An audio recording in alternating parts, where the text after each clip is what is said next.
राम कृष्ण जय जय राम कृष्ण जय जय राम कृष्ण जय जय राम कृष्ण जय जय राम कृष्ण जय जय राम कृष्ण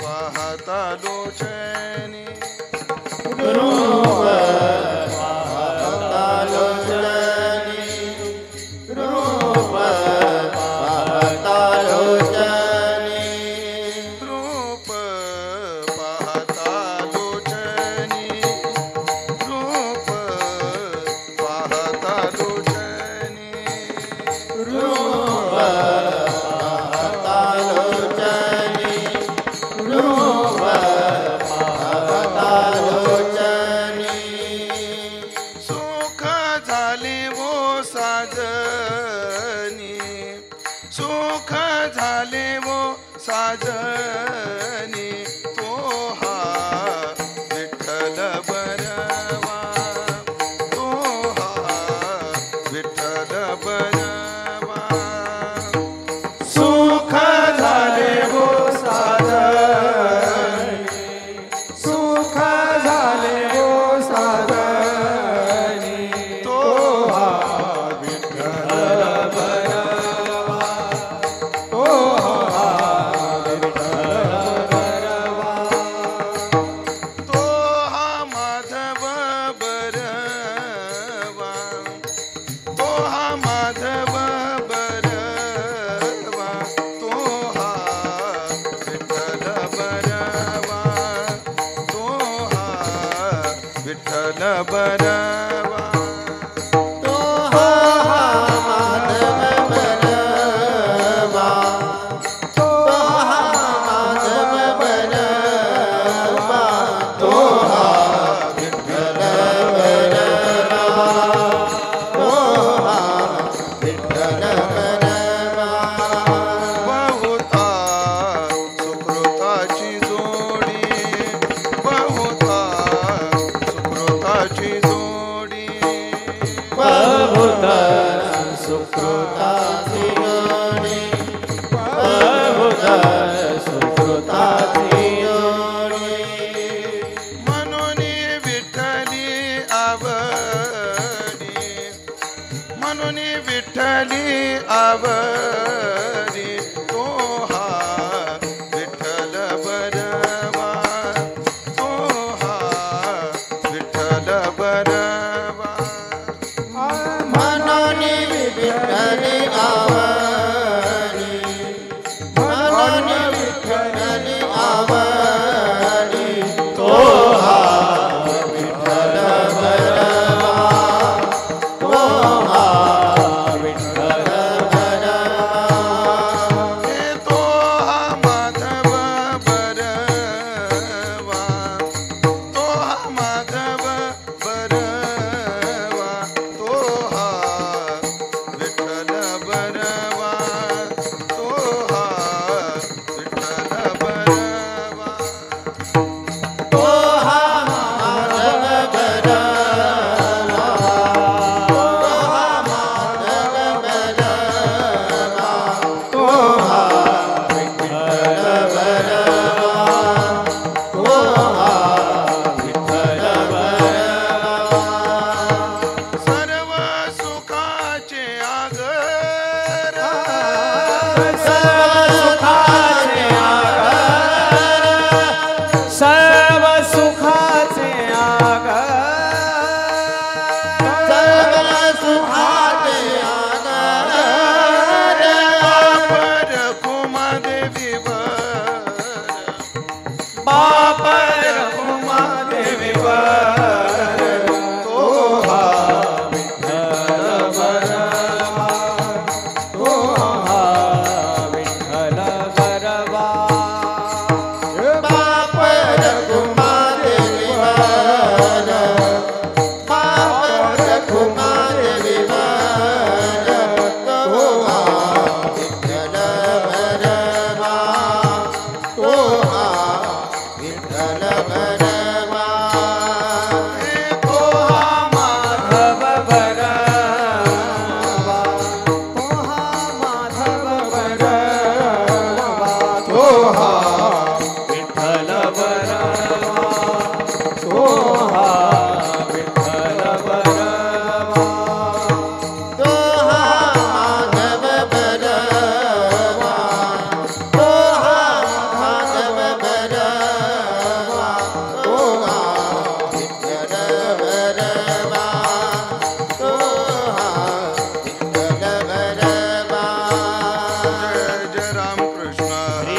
जय राम कृष्ण जय जय राम कृष्ण हरि जय जय राम कृष्ण जय जय राम कृष्ण हरि जय जय राम कृष्ण जय जय राम कृष्ण हरि जय जय राम कृष्ण जय जय राम कृष्ण हरि जय जय राम कृष्ण जय जय राम कृष्ण हरि जय जय राम कृष्ण जय जय राम कृष्ण हरि जय जय राम कृष्ण हरि जय जय राम कृष्ण हरि जय जय राम कृष्ण हरि जय जय राम कृष्ण राम कृष्ण हरि जय जय राम जय जय राम ते एक तुझ प्रती आहे मागणे मागणे ते एक तुझ प्रती आहे देशी तरी पाहे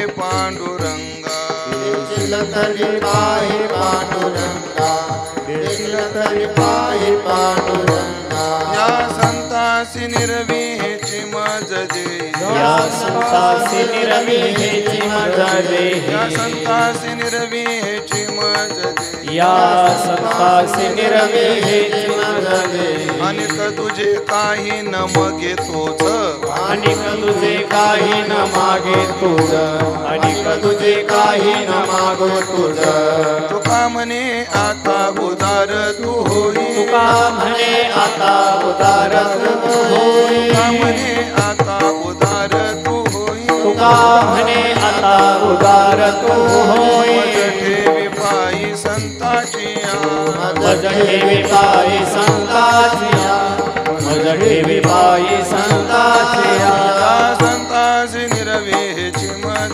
या संतासी निर्विहेची मज दे या संतासी निर्विहेची मज दे या संतासी निर्विहेची मज दे अनेक तुझे काही न मगे तुझ अनेक तुझे काही न मागे तुझ अनेक तुझे काही न मागे तुझ कुमार जय जय गोपाल कुमार जय जय गोपाल कुमार जय गोपाल कुमार हरि गोपाल कुमार गोपाल कुमार जय जय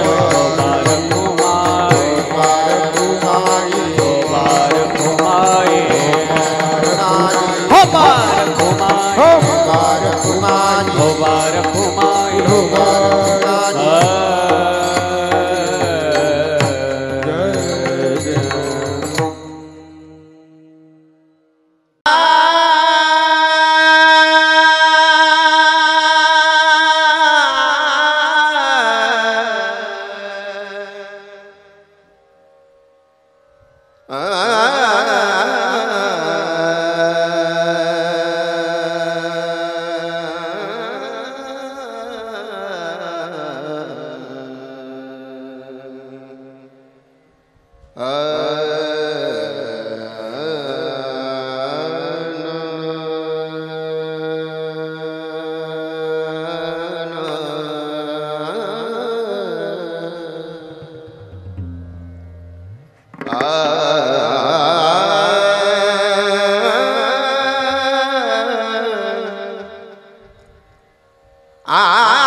तुझे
सद्गुरु नारायण महाराज की स्वानंद सुखनिवासी जोग महाराज की जय। अरवंगनाथ भगवान की जय। ढाला विठाला विठाला विठाला कुंडली कमलदा हरि विठ्ठल श्री ज्ञानदेव पंढरीनाथ भगवान की जय। अरवंगनाथ महाराज की जय। ढाला विठाला विठाला विठाला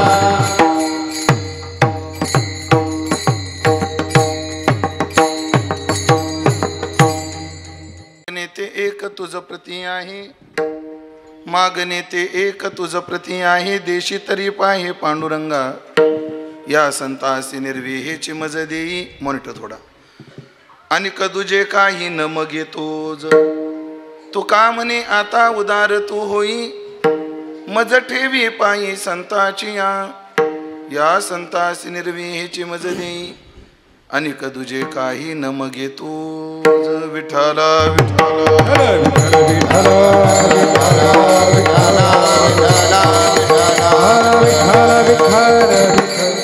मागणे ते क तुझ प्रती आहे, देशी तरी पाहे पांडुरंगा, या संतासी निर्विहीची मज देई, आणि कदुजे काही न मगे तूज. सेवेकरता निवडलेला अभंग संत श्रेष्ठ जगद्गुरु श्री तुकाराम महाराज यांचा 3 चरणाचा मागणीपर प्रकरणातील अत्यंत प्रतिष्ठा प्राप्त सुंदर असा हा अभंग असून, या अभंगातून जगद्गुरु श्री तुकोबराय आपल्या अंतःकरणातलं आवडीचं दान केवळ जगत कल्याण डोळ्यासमोर ठेवून मागतायत. विठाला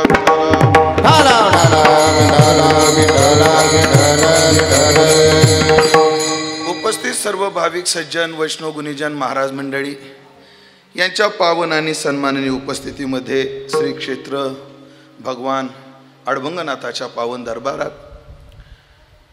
परमादरणीय परमश्रद्धेय या संस्थांचे अधिपती अरुण गिरीजी महाराज यांच्या नेतृत्वाने धर्मनाथ बीज या उत्सवाच्या निमित्ताने संपन्न होत असणारा गेल्या 22 वर्षापासून हा भक्ती उत्सव याही वर्षी मोठ्या आनंदात मोठ्या उत्साहात संपन्न होतो आहे. आणि या वर्षी या उत्सवातील उपांत्य चिंतन सेवा अर्थात जागराची कीर्तन सेवा माझ्या वाट्याला आदरणीय श्री अरुण गिरीजी महाराज यांच्या आग्रहातून आज्ञेतून प्राप्त झालेली आहे. तरी ज्ञानोबाराय तुकोबाराय जशी बुद्धी देतील तसं मी अभंगाचं चिंतन करण्याचा प्रयत्न करणार आहे.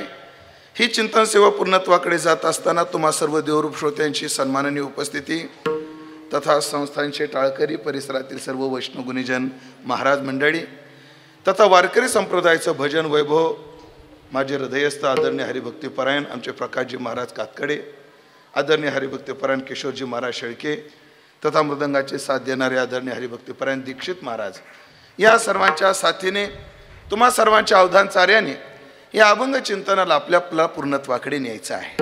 आज आपल्यासमोर 2 निमित्त आहेत. एक तर उपांत्य दिवस आहे आणि आज उत्सवाचा मुख्य दिवस धर्मनाथ बीज पण आहे. आपली जी संस्कृती आहे ती विविधतेने आणि विशिष्टतेने नटलेली आहे. इथं विविधताही आहे आणि विशिष्टताही आहे. विशिष्टता म्हणजे केवळ या संस्कृतीत आहे, अन्य संस्कृतीत नाही. आणि विविधता म्हणजे अनेक गुणांनी अनेक कलेने नटलेली आहे. त्यातली त्यात आपला देश हा उत्सवप्रिय देश आहे. जागतिक लेवलवर एक सर्वे झाला की जगात सगळ्यात कमी मनोरुग्ण कोण या देशात आहे आणि सगळ्यात जास्त कोण या देशात आहे. तर जेव्हा जगाचा सर्वे झाला तेव्हा आनंद वाटतो हे सांगायला की लोकसंख्येमध्ये 1 नंबरवर असणारा भारत देश मनोरुग्णाच्या बाबतीत सर्वात कमी मनोरुग्णाचा देश आहे. सगळ्यात कमी मनोरुग्ण भारतात आहेत. मला कधी कधी प्रश्न पडतो, कमी आहेत तर एवढे आहेत जास्त असले त्या देशांचं कसं असेल. असो, कमी आहेत. आणि मग भारत देशामध्ये मनोरुग्ण कमी का आहेत, त्याची कारणं काय आहेत, याची कारणं जेव्हा त्या सर्वेत उत्तरात आली होती त्यातलं एक कारण होतं की हा देश उत्सवप्रिय आहे म्हणून मनोरुग्ण कमी आहेत. या देशामध्ये सुखाचे उत्सव आहेत आणि या देशात दुःखाचे उत्सव आहेत. इथं 1200लाही 100-200 जमा होतात आणि 1300लाही 100-200 जमा होतात. इथं कोणी घर बांधलं तरी 100-200 वास्तुशांतीला येतात आणि कोणाचं घर पडलं विटा उचलायला नाही डोळे पुसायला तरी लोक येतात. म्हणजे प्रत्येक गोष्टीचा उत्सव या देशात आहे, प्रत्येक गोष्टीचा. बरं, किती विविधता. प्राण्यांकरता उत्सव आहेत, वृक्षांकरता उत्सव आहेत, हो, दिनांतराने उत्सव आहेत, तिथीवर उत्सव आहेत. आपल्याकडे तिथ्या 16 आहेत. तिथ्या किती आहेत? 16. प्रतिपदा ते चतुर्दशी 14, आमोशा आणि पौर्णिमा अशा गणल्या जाणाऱ्या किती आहेत? 16 आहेत. आपल्याकडे अशी एकही तिथी नाही की ज्या तिथीला काही उत्सव नाही. काही प्रतिपदा महत्वाच्या, बली प्रतिपदा, चैत्र प्रतिपदा, गुढीपाडवा आहे ना, अश्विन शुद्ध प्रतिपदा, घटस्थापना. काही द्वितीया महत्वाच्या आहेत. त्यामध्ये धर्मनाथ बीज, भाऊ बीज, लाडक्या बहिणींची भाऊ बीज, धर्मनाथ बीज, तुकाराम महाराजांची बीज. बीज म्हणजे द्वितीय. काय तृतीय महत्वाचे, अक्षय तृतीया आहे ना, तृतीय आहेत महत्वाचे. चतुर्थी आहे गणेश चतुर्थी, ललिता पंचमी, नाथ षष्ठी, कपिला षष्ठी, सप्तमी पण आहेत, रथ सप्तमी आता आलीच जवळ.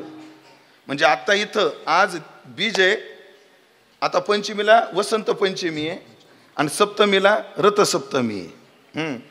रथ सप्तमी, दुर्गा अष्टमी आहे ना, राम नवमी, 12 इंदिरा एकादशी, देवशयनी एकादशी, वामन द्वादशी, धन त्रयोदशी, नरक चतुर्दशी, वसंत पौर्णिमा, शाकंबरी पौर्णिमा आणि मौनी अमावास्या. अशा अनेक तिथ्यांना आपले सण नटलेले आहेत. त्यामध्ये आजचा जो सण आहे तो धर्मनाथ बीजेचा आहे. काय आहे धर्मनाथ बीज म्हणजे नेमकं काय आहे? आजचा फार पावन दिवस आहे. त्याच्या संबंधानं कथा अशी, असा विचार आहे की सृष्टीचा विस्तार करण्याकरता ब्रह्मदेवाने प्रजापती निर्माण केले आणि परत सृष्टीचा विस्तार अमैथुनी सृष्टी होती महाराज आधी, मैथुनाच्या आधीची सृष्टी. मग अमैथुनी सृष्टीने पाहिजे तसा विकास घडे ना, स्वयंभू मनू आणि शत्रुपा हे 2 पुरुष आणि स्त्रीला निर्माण करून मैथुनी सृष्टीला काय झाली, सुरुवात झाली. आणि त्याचा विस्तार त्या दोघांचा करत असताना चंद्रापासून जो वंश आला, चंद्र बुधापासून, त्याला चंद्रवंश म्हणतात आणि इक्ष्वाकूपासून आलेला सूर्यवंश म्हणतात. असा चंद्रवंश आणि सूर्यवंश आहे. त्या सूर्यवंशामध्ये भगवंताने अवतार घेतला, वृषभदेव नावाने अवतार घेतला. आणि त्या वृषभदेवाला 100 पोरं होती. त्या 100 पोरामध्ये 9 नारायण होते, कवी, हरी, पिपलायन, अग्निहोत्र, अंतरिक्ष, हे काय आहेत 9 योगेश्वर. 9 योगेश्वर त्यांना म्हटलं जातं. आणि त्या 9 योगेश्वरांनी कलियुगामध्ये भक्तीचा प्रचार प्रसार व्हावा म्हणून त्या 9 योगेश्वरांनीच 9 नाथांच्या रूपाने अवतार घेतले. हो, आदिनाथ गुरु सकळ सिद्धांचा मच्छिंद्र तयाचा मुख्य शिष्य मच्छिंद्रनाथ. आदिनाथापासून परंपरा आली असे जाण. म्हणून मच्छिंद्रनाथांचे शिष्य गोरखनाथ आणि गोरखनाथांच्या शिष्याच्या यादीमध्ये ज्या ज्या शिष्यांची यादी येते त्यामध्ये चौरंगीनाथ आहेत, गहिनीनाथ आहेत, आडभंगनाथ आहेत आणि धर्मनाथ आहेत. गोरखनाथाचे 4 शिष्य हे 4 आहेत, ह्या 4 आहेत. त्यामध्ये आडभंगनाथ तर तुम्ही ज्या भूमीने आडभंगनाथांना जन्म दिला त्या भूमीतले आपण आहात. जन्म झाले स्वामीचे तो हा पुण्यभूमी ठाव. पहिला अनुग्रह आडभंगनाथांना कुठं झाला? इथे झाला, जिथे राम लक्ष्मणाच्या अश्रूची शिळा आहे. ज्या शिळेवर बसून आडभंगनाथांनी तप केलं. बरं, सगळंच काम आडमधडम होतं आडभंगनाथ. गुरुला मन अर्पण केलं, मग अर्पण केलं की मन ऐकेल ते सांगेल ते करायचं नाही. म्हणून खांद्यावर जो येठण, तुमच्याकडे रूम नाही का? रूम नको, रूमन कोण्या भागाचा रूमन आहेच ते येठण, रूमन, शिवळा, जोते सगळं खांद्यावर घेऊन तसेच तपाला बसले. त्या धर्मनाथाचा असा आहे. एकदा गोरखनाथ मच्छिंद्रनाथ असे तीर्थयात्रा करत फिरत होते आणि तसंच आहे महाराज. पाणी वाहतं असलं पाहिजे आणि साधू फिरता पाहिजे. बहता पाणी और फिरता साधू. का? पाणी थांबलं की सडतं आणि साधू थांबला की समाजाचा उद्धार आडतो. साधू एका जागी थांबला त्याचा उद्धार आडतो. म्हणून साधू एका जागी नाही, साधू फिरते राहिले पाहिजे. हो, मग 10 ते 12 बीड, 2 ते 4 श्रीरामपूर, 6 ते 8 शिऊर, 9 ते 11 मालेगाव. फिरतं राहिलं पाहिजे, थांबायचं ना. ज्ञानोबरायनी साधू करता अनिकेता पदावर जी ओवी दृष्टांत दिलाय ते गोड आहे. प्रकाश महाराज काय म्हटले? मी जर तुम्हाला विचारलं वाऱ्याचा मुक्काम पोस्ट कुठं, वारा नेमका कुठे राहतो? सगळीकडेच राहतो. नाही पण नेमकं असेल ना एखादं ठिकाण. हे बोंबलं थिंडतो रोज एका गावाला, पण मुक्कामाला कुठं राहतस एखाद्या वेळेस तरी. ज्ञानोबा म्हणतात वायुसी एके ठाई आणि बिढार जैसे नाही. वाऱ्याला जसा एका ठिकाणी थारा नाही तसा साधूला एका ठिकाणी थारा नाही. म्हणून मच्छिंद्रनाथ गोरखनाथ यात्रा करत करत गिरनारला गेलेले आहेत. दत्तप्रभूला आनंद झालेला आहे. दत्तप्रभूने नाथांना मच्छिंद्रनाथाला गोरखनाथाला थांबून घेतलेलं आहे. पण पुढे आम्हाला निघालं पाहिजे या उद्देशातून गोरखनाथ मच्छिंद्रनाथ निघाले. पुढे प्रयागराजला ते गेले यात्रा करत करत. तर प्रयागराजला तेव्हा तिथं त्रिविक्रम नावाचा राजा तो वारला. कोण? त्रिविक्रम नावाचा राजा वारला. राजा मोठा धार्मिक होता, राजा मोठा सत्शील होता, राजा ब्रह्मनिष्ठ होता, राजा नीतिनिष्ठ होता. आणि चांगला राजा मेला की चांगला माणूस मेला तर ते दुःख एका परिवाराचं नसतं. चांगले माणसं मेले की एका परिवाराचं ते दुःख नसतं. म्हणजे मरण्याचे 3 प्रकार. आपल्या मरणानं गाव दुःखी 1 नंबर माणूस, आपल्या मरणाने घरच दुःखी 2 नंबर माणूस, आणि आपल्या मरणानं सगळ्याला आनंद 3rd क्लास माणूस बघा. हा कसा आहे? 3rd class. म्हणून काही काही माणसाच्या जाण्याने ज्ञानोबाराचं वर्णन किती गोड आहे. ऐका काय गोड ज्ञानोबा आहे म्हटले. काही काही माणसाच्या दुःखाचं वर्णन करताना डोळ्याला पाणी येतं म्हणे. कोणाच्या दुःखाचं वर्णन करताना पाणी कुठं येतं? डोळ्याला येतं. ज्ञानोबा म्हणतात काही काही जीवनात दुःख असे असतात ते दुःखाचं वर्णन करताना डोळ्यानं नाही जिभेलाच रडणं येतं म्हणे. आहा वाचा रडे, डोळे नाही रडे. कोण रडे? वाचाच रडे. म्हणजे काय ज्ञानोबा आहे. वाचेला सुद्धा ज्ञानोबाने डोळे दिले आणि त्या डोळ्यात अश्रू दिले. तो त्रिविक्रम राजा वारला. सगळं गाव शोकामध्ये डुबलं. गोरखनाथ म्हणले महाराज, गुरु महाराज, मला बघवत नाही यांचं दुःख. तुमच्याकडे फार मोठं सामर्थ्य आहे, ह्या राजाला जिवंत करा. मच्छिंद्रनाथ म्हणले अरे तो महात्मा फक्त प्रारब्ध क्षयाची वाट पाहत होता. तसे प्राणानं उत्क्रामन्ते तत्रैव संविलीयन्ते. आपण जसे मरतो या देहातून दुसऱ्या देहात, आपलं ट्रान्सफर आहे, आपलं मरण नाही. खरं मरण कोणाचं आहे? साधूच आहे. त्याने सगळे भोग संपून टाकलेले आहेत. आता प्रारब्ध क्षयाची वाट पाहतोय. तो मेला त्या क्षणी विदेह कैवल्याला प्राप्त होतो. की ज्या पदावर गेल्यावर तत्पदम तत्परिमार्गितव्यम. अरे यस्मिन गता न निवर्तन्ते भूय. जिथं गेल्यावर परत येणं नाही अशा ठिकाणाला तो गेला. आता कसा येईल तो? नाही नाही नाही नाही, मी जिवंत करू का?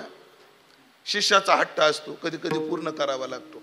मच्छिंद्रनाथ म्हणले गोरखनाथा एक करू शकतो. काय? मी त्याच्या शरीरात जाऊ शकतो. मग या राज्याला वंश नाही, या राज्याला काय नाहीये पुढे वंश नाही, पण याचा वंश वाढण्याकरता मी त्या राजाच्या शरीरात प्रवेश करतो. तू माझ्या शरीराला सांभाळून ठेव. म्हणून मच्छिंद्रनाथाने आपलं शरीर कुठं दिलं? एका गुहेत ठेवलं. आणि मच्छिंद्रनाथ कुठं कोणाच्या शरीरात प्रवेशित झाले? त्या त्रिविक्रम राजाच्या शरीरामध्ये प्रवेशित झाले. त्रिविक्रम राजाच्या.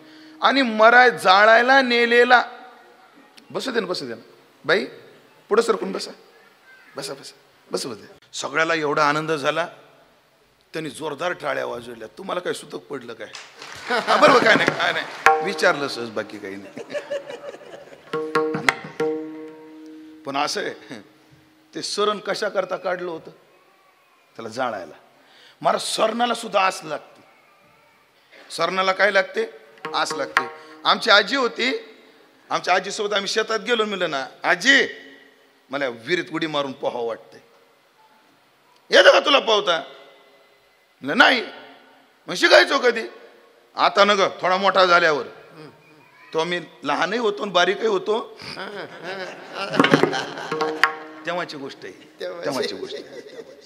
आमची आजी काय करायची माहिती आहे का? किशोर महाराज एक दगड घ्यायची आणि विहिरीत टाकायची. म्हणलं का टाकला विहिरीत? अरे म्हणले त्या विहिरीला आस लागती. तू पडतो म्हणला होता ना, त्या विहिरीला आस लागती. आणि मग ती विहीर कोणाला बी गिळी ती म्हणली. मग दगड टाकून तिची आस पूर्ण करावं लागते. सरण कोणाच्या नावानं काढलं? त्या त्रिविक्रमाच्या नावानं काढलं. मग काय करायचं? मग एक सुवर्ण प्रतिमा केली. आणि सुवर्ण प्रतिमा करून त्या त्रिविक्रम राजाचा अंत्यविधी त्याच्यावर केला. त्रिविक्रम राजा इकडे आले. आणि आल्यानंतर 12 वर्षे आता तिथं राहणार.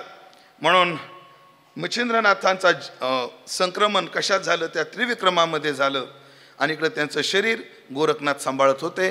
गोरखनाथ म्हणजे आता 12 वर्ष एका जागी कसा मी बसू, मलाही फिरायचं आहे. तिथलचीच एक बाई विश्वासात घेतली आणि तिला सांगितलं, बाई एवढ्या शरीराचं तू काय कर, रक्षण कर आणि तोपर्यंत मी जाऊन येतो. ती म्हणली, महाराज हे सडलं गिडलं तर म्हणले, हे का नासका तुसका शरीर आहे का? ज्ञानोबा 12व्या शतकात समाधीला बसले आणि 15व्या शतकात आमचे एकनाथ महाराज भेटायला गेले तर जशाला तसे होते, है ना? हे तुमचं आमचं शरीर नाहीये, तुमच्या आमच्या शरीराचं मापत नाही. फक्त 3 दिवस असं पोट घालायचं नाही डोळ्यात, नाही हरभरे आले 2 तर मना बदलून ठेवा. अशी स्थिती योग्याचा देह आहेत. ज्ञानोबा काय म्हणतात योग्याच्या देहाच्या बाबतीत? देह होय सोनियाचे, देह होय सोनियाचे, तरी लाघवय वायूचे. सगळ्यात जड धातू कोणता आहे? सोन आहे. धातू म्हणजे सोन्यासारखे जड असो सुद्धा वायूसारखे चपळ असतात. म्हणून वैकुंठवासी माधव महाराज मगर म्हणायचे, माणसानं जाड असावं पण जड नसावं. माधव महाराज मगर म्हणायचे, जाड वेगळा आणि जड वेगळा. अहो खरंच ना, अहो देवा शपथ. जाड असा पण काय नसा. काय काय माणसं जाड नसतात, उगा अशी असतात पण जागची हालतच नाही, जड आहेत.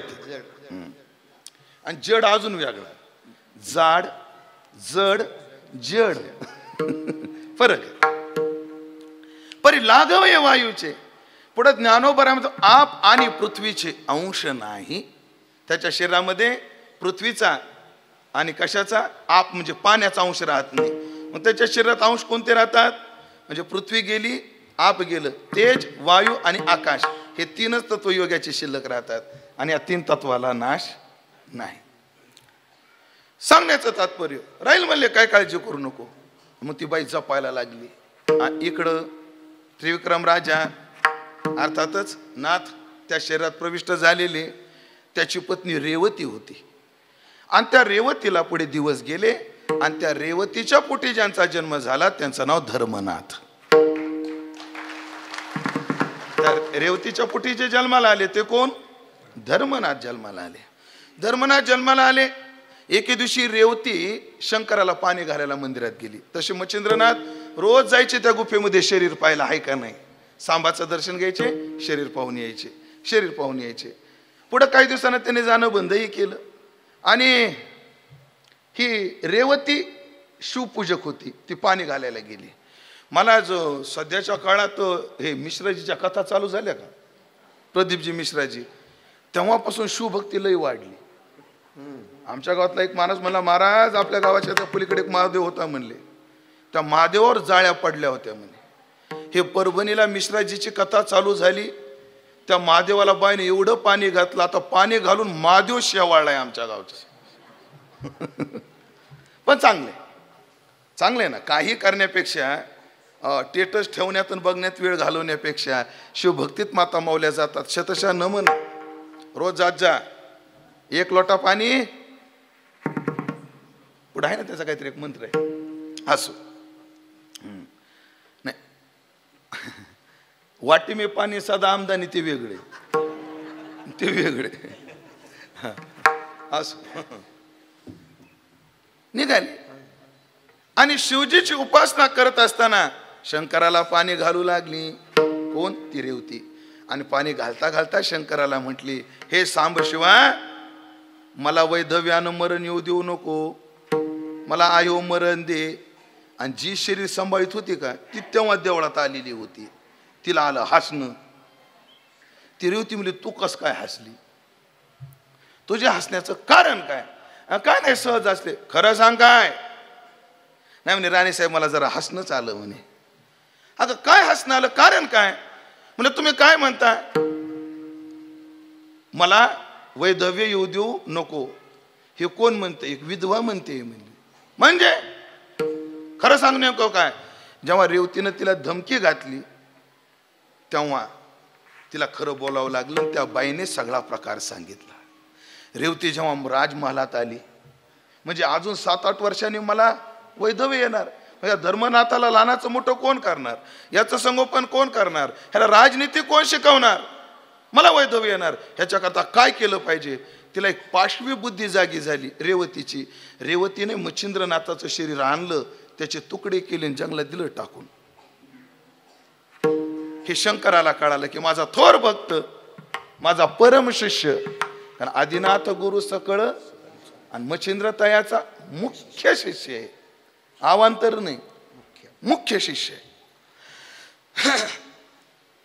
माझ्या शरीराच्या हवेला पार्वतीला सांगितलं आणि पार्वतीने आपल्या सगळ्या योगिनींना पाठवलं ते शरीर गोळा करून आणा. आणि मग मच्छिंद्रनाथाचं सगळं शरीर गोळा करून आणलं. वीरभद्र सगळे शिवगण, शंकिनी, डंकिनी, शापिनी, कुडपिनी, ह्या सगळ्या ज्या आहेत वाईट शक्त्या, त्यांनी वीरभद्राला नाष्टभैरवाला सांगितलं, हेच आहे तो आपला कर्दन काळ, याने आम्हाला नागवं केलं, आम्हाला कोणावर जादू टाकू देत नाही, हाच मच्छिंद्रनाथ आहे, तुमच्याकडे तुकडे आणून दिले, बघा काय करायचं. पण शंकराची आज्ञा होती. वीरभद्रांनी आणि अष्टभैरवांनी ते शरीर काय केलं, जपून ठेवलं. इकडे जेव्हा 12 वर्ष पूर्ण झाले, गोरखनाथ आले. जसे गोरखनाथ आले तसे अरुणगिरी महाराज बी आले. विठाला विठाला विठाला विठाला विठाला सोबत होते.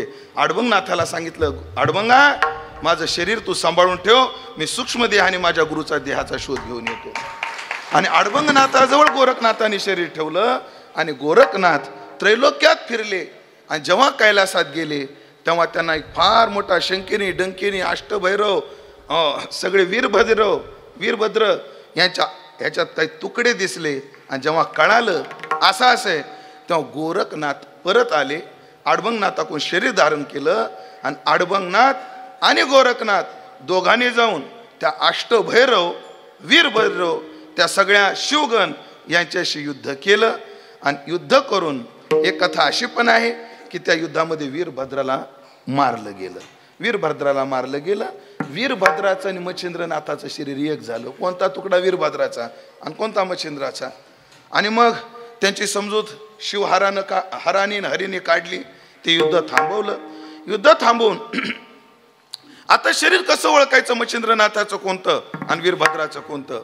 तेव्हा शंकरानं सांगितलं, अरे वीरभद्र माझा एकनिष्ठ शिष्य आहे, तो सदैव 4 अवस्थेमध्ये माझं भजन करतो. ज्या हाडातून ओम नमः शिवाय येईल, जसं नामदेवराया करताय, चोखोबाराया करता, तसा उपदेश केला. आणि तपासलं, वीरभद्राचं शरीर वेगळं केलं, मच्छिंद्रनाथाचं शरीर वेगळं केलं. मच्छिंद्रनाथ शरीर पूर्ण झालं आणि पुन्हा त्रिविक्रम राजाच्या शरीरातून इकडं आले. मग त्या धर्मनाथाला माझा बाप मेला याचा शोक निर्माण झाला. तेव्हा रेवतीने सगळं हे सांगितलं की बाबा असा आणि असं आहे. मग प्रयागराजच्या बाहेर आडबंगनाथ, गोरखनाथ आणि मच्छिंद्रनाथ 3 जण होते. या धर्मनाथांनी जाऊन पालखीत वाजवत गाजवत या 3 नाथांना महालात आणलं. आणि महालात आणून सांगितलं मी कसा जगू. त्यांना उपदेश केला. सांगितलं बाबा तू अजून धर्माचं कार्य कर, वंशाकरता दिवा निर्माण कर, आणि मी बरोबर 12 वर्षानं परत येईल. आणि तेव्हा हे 3 नाथ पुढं यात्रेला निघाले. इकडं 12 वर्षानंतर परत आले. धर्मनाथाला मुलगा झाला. त्याचं नाव पुढं परत त्रिविक्रम ठेवलं आणि त्या त्रिविक्रमाला गादीवर बसवलं. पण धर्मनाथाचं मन त्यात रमेना, संसारात रमेना. म्हणून गोरखनाथाने धर्मनाथाला उपदेश केला. आता राजाचा उपदेशाचा दिवस आहे. मग त्रैलोक्यातले तीर्थ, त्रैलोक्यातले देव सगळे बोलवले आणि असा भव्य दिव्य भक्ती उत्सव संपन्न केला. आणि गोरखनाथांनी धर्मनाथाला गुरुमंत्र दिला. तो दिवस म्हणजे आजचा दिवस आहे, ज्याला धर्मनाथ बीज ही संज्ञा आहे. आज उपदेश दिला. बघा या महिन्यामध्ये या पंधरवाड्यात, महिना कशाला, माघ शुद्ध द्वितीया धर्मनाथाचा उपदेश दिवस आहे आणि माघ शुद्ध दशमी तुकोबरायचा उपदेश दिवस आहे. म्हणून हा पंधरवाडा गुरुचा आहे. हा पंधरवाडा काय आहे, गुरुचा आहे. म्हणून या महिन्यात आलेल्या लाडक्या बहिणीचा हप्ता गुरुला द्यायचा असतो.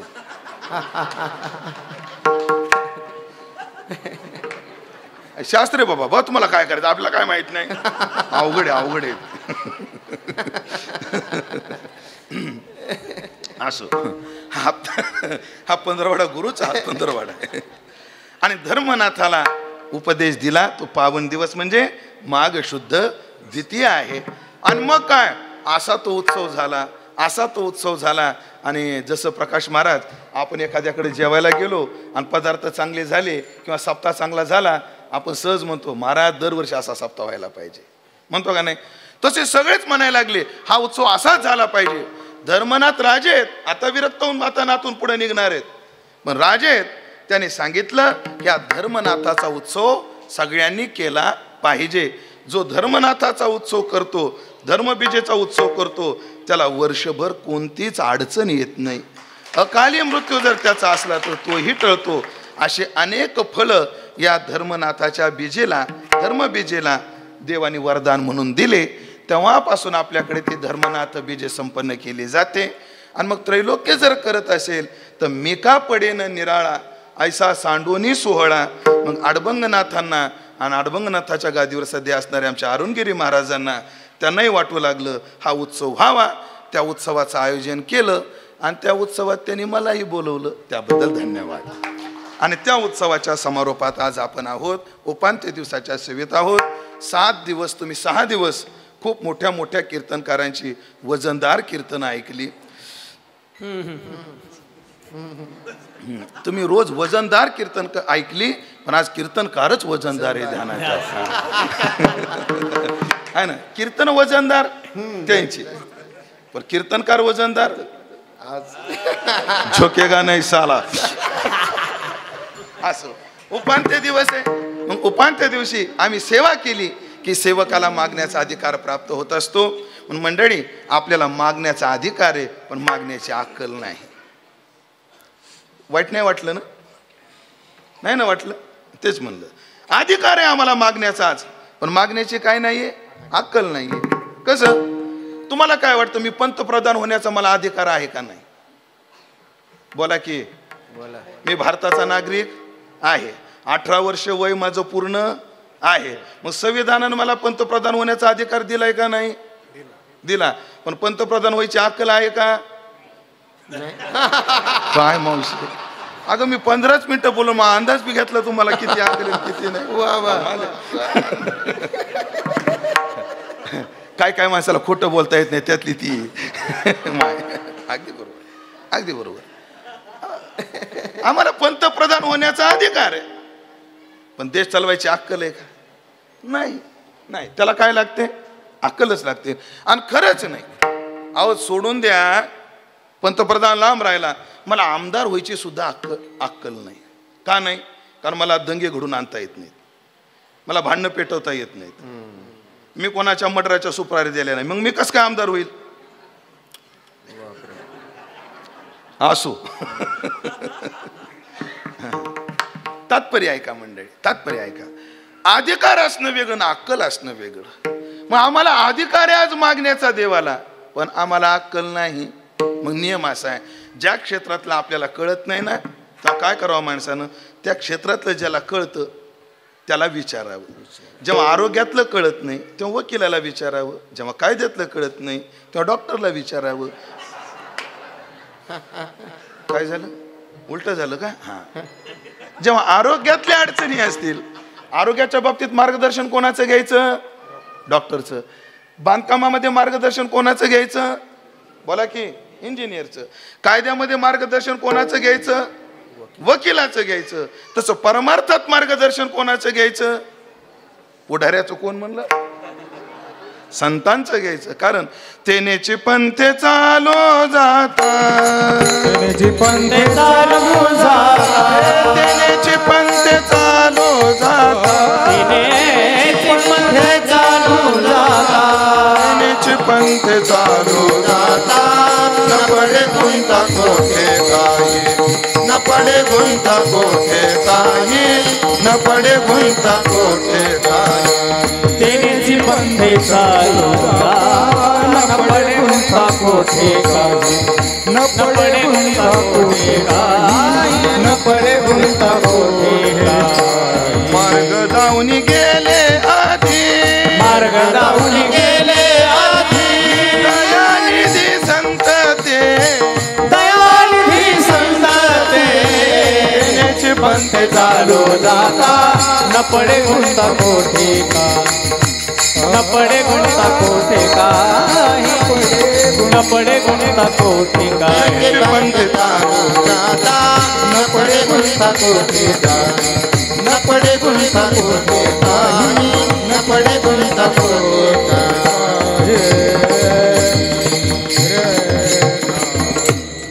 जेव्हा मी विना घेतला ना, आता किशोर महाराज लय लहान होते तेव्हापासूनचे आमचे सवंगडी आहेत, त्यांना माझी काळजी. तुम्ही बाबा तुम्ही नेमकंच रक्तदान केलं लगेच उभे राहिले, चक्कर वगैरे येईल तुम्हाला. म्हणलं तसं काय होणार नाही. आणि मग मी खुर्ची जेव्हा बोलवली तेव्हा त्यांना शंका आली, तर मी हात द्यायला नाही, ही गुळाची वाटी ठेवायला, कारण मी कोणाच्याच हातचा गुळ खायचं सोडून दिलं. प्रकाश महाराज गेल्या आठवड्यात काय झालं, एक बैठकीत बसला आणि त्याने माझ्यासमोर असं बोट घालून तंबाखू काढली आणि टोकली आणि तेच गुळ द्यायला बसला. कसा त्याच्या हातचा गुळ खाव? तेव्हापासून माझी भावनाच होत नाही कोणाच्या हातानं गुळ खाण्याची. म्हणून आपल्या हातानं घेतलेला बरा म्हणून खुर्ची मागवली, बाकी काही नाही. मार्ग दावून गेले आधी दयानिधी संत तेनेचे पंथे चालू जाता न पडे गुंता कुठे काही. संतांचं मार्गदर्शन घेऊन जर परमार्थ केला ना, मग कोणतीच अडचण येत नाही. महाराजाला उदाहरणं तुम्हाला शास्त्रात शोधायची गरज नाही, तुम्हाला प्रत्यक्षात उदाहरण पाहिजे का? संतांच्या मार्गदर्शनानं गेल्यावर काय होतं? अरुणगिरी महाराजासारखं होतं, बाकी काय होतं? एक नारायणगिरी बाबांनी मार्ग दाखवला आणि आमचे अरुणगिरी महाराज त्या मार्गानं चालले, हे वैभव उभा राहिलं. मी 12 वर्षापूर्वी आलो होतो. किती वर्षापूर्वी? 12 वर्षापूर्वी आलो होतो. आणि जेव्हा गाडी मी तर टाकली तर मी आपण चुकलो काय? कायच्या काही काय अपलट झाला, कायच्या काही काय अपलट झाला. उगं काहीतरी छोटं मंदिर होतं आणि आपलं कीर्तन बी तिथं झालं होतं, महाराज त्या बाजूला झालं होतं. आणि या 12 वर्षामध्ये हे सगळं जे वैभव निर्माण झालं, गुरुकृपेशिवाय हे शक्यच नाही. म्हणून गुरु दाविलिया वाटा एवोनी विवेक तीर्थ तटा. म्हणून संते सांगितले ते केले जतन, नाही मतमतांतरा दिले अनुमोदन. निळोबाराय म्हणतात की मला एवढ्या लवकर देऊन कस काय मिळाला म्हणे हा कृष्ण. ती गोपी काय सांगते, संते सांगितले ते केले जतन. माझ्या सद्गुरूनं जे सांगितलं ते जतन केलं. अन्य लोक मला बोलायला होते, मार्गदर्शन करायला होते, पण नाही मतांतरा दिले अनुमोदन. पण अन्याच्या मताला भीक घातलीच नाही. केवळ संतांनी सांगितलं त्या मार्गावर चाललो. नारायणगिरी बाबांनी जे दाखवलं त्या मार्गावर चालले, म्हणून आज अरुणगिरी महाराजाचं कार्य एवढं उभं राहिलं. म्हणून ते नेचे पंथे चालू जाता. जेव्हा आपल्याला कळत नाही तेव्हा संतांच्या मागं जावं. मग आम्हाला मागण्याचा अधिकार आज आहे, पण अक्कल आपल्याला तुकोबारायकडून घ्यायची. पण काय आम्हाला त्यांच्याकडून शिकायचे, पण मागणं त्यांचा स्वभाव नाही. त्यांचा काय नाही, स्वभाव नाही. मग नियम असा आहे, जेव्हा स्वभाव नसतो तेव्हा माणूस प्रवृत्त जर एखाद्या कार्यात झाला त्याला काही कारण असतात. स्वभावात नाही, पण कोणाच्या आग्रह करता करावं लागतं, कोणाच्या गरजेपोटी करावं लागतं. स्वभावात नसतं. याला एक उदाहरण संत वाङ्मयातलं देतो आणि एक संगीत क्षेत्रातलं देतो. लता मंगेशकर नाव माहीत नाही असा एकही माणूस इथं मला दिसत नाही. आणि ऐकलं का, लता मंगेशकर नाव माहीत नाही असा माणूस आम्हालाच माहीत नाही. चला माहीत. लता मंगेशकरकडे गाणं आलं गायला, मैं का करू राम मुझे बुड्ढा मिल गया. हे गाणं जेव्हा लता दीदीला गायला आलं, ऑफर झालं, तर लता दीदी नकार दिला. हे असले गाणे गात नाही म्हणजे काय गायला, मी काय कीर्तनकार आहे का? असलं गात नाही म्हणजे. बरं त्यांनी न गायल्यामुळे तो पिक्चर रिलीज होईना आणि प्रोड्युसरचा पैसा गुंतला तो मोकळा होईना. बरं एकच गाणं कोणाला द्यावं? त्या काळामध्ये जसं आपल्याकडे सगळ्या सप्त्यात एकच गायकवादक असायचे, तसं जुन्या काळात होतं. एक पिक्चर एका गायकाला दिला की सगळे गाणे तोच गायचा, रोज एक एक नसायचा. काय नाही महाराज, म्हणजे काय होतं, संबंध सगळ्याशी असतात, सगळ्याचे संबंध मेंटेन ठेवावे लागतात. हे जरी खरं असलं तरी अडचण काय ते माहिती आहे की महाराज, स्पर्धा वाटते हो. त्या स्पर्धा निर्माण होते. चला ते गाणं आलं, लता दिदी गायना. बरं हे गाणं कोणाकोण गाऊन घ्यावं हा प्रश्न. तेव्हा त्या प्रोड्युसरनं R.D. बर्मन यांना विनंती केली, तुम्ही लता दिदीला आग्रह करा. लता दिदीला आग्रह केला. केवळ R.D. बर्मन यांच्या आग्रहापोटी लता दिदी ते गायल्या, स्वभावात नाही, पण का केलं? आग्रहापोटी. तसं तुकाराम महाराजांना इच्छा नसते, पण कधीतरी हो हो मनसी काही मागा, मनसी काही मागा, मनसी काही मागा, मनसी काही मागा, मनसी काही मागा, मनसी काही मागा, मनसी काही मागा, मनसी काही मागा, त्याची देगा पांडुरंगा, हेची देगा पांडुरंगा, काही मागा, मनसी काही मागा, हेची देगा पांडुरंगा, हेची देगा पांडुरंगा, मनसी काही मागा, मनसी काही मागा.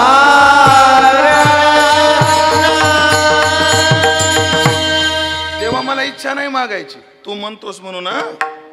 कधी कधी आग्रहापोटी, स्वभाव नसताना महाराज मागायला प्रवृत्त होतात. कधी कधी स्वभाव नसतो, आग्रह नसतो, पण गरज असते तसं वागण्याची. याला उदाहरण नाथाच्या चरित्रात.